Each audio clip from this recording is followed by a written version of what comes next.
Также сегодня, ко дню рождения писателя, поэта-просветителя, основоположника якутской литературы Алексея Кулаковского, возложили цветы к его памятнику в Якутске.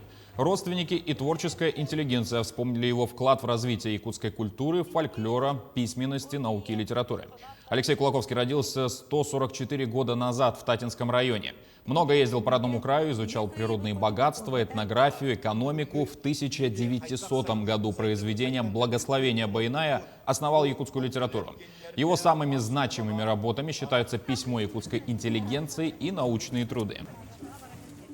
Я бы хотела сказать, чтобы молодежь обязательно читала, изучала наши традиции, чтобы язык не терялся, чтобы предков почитали, изучали своих предков.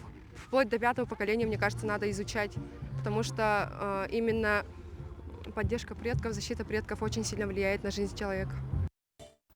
Кроме этого, писателю Кулаковскому открыли мемориальную доску на улице в столице, названной его именем. Теперь можно ознакомиться с датами жизни и с основными его достижениями.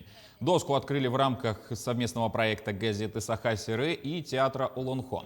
«Якутия увековечивает» называется проект. Организаторы уже открыли мемориалы писателям Сафронову и Неустроеву, также на улицах, названных их именами.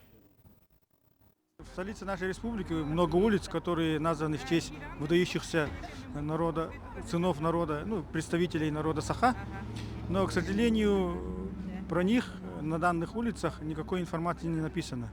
Кто такие люди, какие заслуги данной улицы названы в их честь.